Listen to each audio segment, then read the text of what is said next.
सुप्रभात मंडळी. आज मस्त सकाळी उठल्यावर फॉग पडला होता. आज दुकानासाठीचं भरपूर सामान आलं होतं. त्यामुळे ते सामान लावण्यामध्ये आमचा अर्धा दिवस गेला. मी आणि माझी सासूबाई आम्ही ही प्रोसेस खूप एन्जॉय करतो, की नवीन सामान काढायचं, त्याचं अनबॉक्स करायचं, त्याचा मस्त नवीन वह्यांचा सुद्धा वास किती सुंदर येतो, ते सगळं अरेंज करून ठेवायचं, धूळ पुसायची, जागा चेंज करायच्या, खूप मज्जा येते. मग मी जे मेन गोष्टी आहेत ज्या डिस्प्लेला ठेवू शकतो त्या गोष्टींची जागा चेंज करत होते. नवीन नवीन पेन्स 5 वाले, 10 वाले, 20 वाले पेन्स तर डेली विकत जाणारी गोष्ट आहे. त्यामुळे ती सगळी आम्ही दुकानाच्या राईट साईडला ठेवतो, म्हणजे येणाऱ्या कस्टमर्सला पेन्स हे पटकन दिसतील. त्यानंतर आमचं कॉन्व्हर्सेशन चालू होतं, की इकडे या साईडला नक्की काय ठेवावं, हे स्टेशनरी किट्स इथे लावावेत की समोरच्या साईडला लावावेत, यावरती आमचं डिस्कशन चालू होतं. गिफ्टसाठी द्यायला सुद्धा खूप सुंदर आयटम्स आपल्याकडे आलेले आहेत.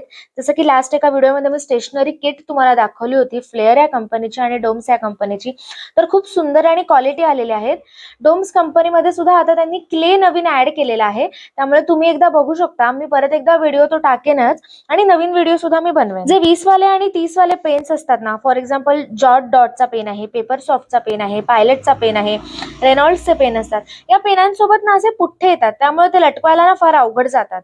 मग त्या सगळ्याचं सॉर्टिंग आम्ही करत बसलो होतो. त्यामध्येच एक आमच्या ओळखीचे काका आले. त्या काकांशी मग मी गप्पा मारत बसले. पुढचा एक मी नवीन व्लॉग बनवणार आहे मोठा, ज्या व्लॉग मध्ये मी तुम्हाला दाखवणार आहे, ज्या व्लॉग मध्ये मी पूर्ण दुकान माझं कव्हर करणार आहे, की दुकानामध्ये काय काय आहे, गोष्टी मी सगळ्या कशा अरेंज केलेल्या आहेत, कसं दुकान स्वच्छ ठेवलेलं आहे, नीट अँड क्लीन आहे, हे सगळं मी तुम्हाला नेक्स्ट व्लॉग मध्ये दाखवणार आहे. त्यामुळे तुम्हाला व्हिडिओ नक्की शेवटपर्यंत बघावे लागतील. दुकानामध्ये नवीन नवीन गोष्टी सुद्धा खूप आलेल्या आहेत, ज्या मी आता पुढच्या नेक्स्ट काही व्हिडिओज मध्ये अनबॉक्सिंग करणार आहे. तर भेटूया नेक्स्ट व्हिडिओ मध्ये. तोवर बाय बाय.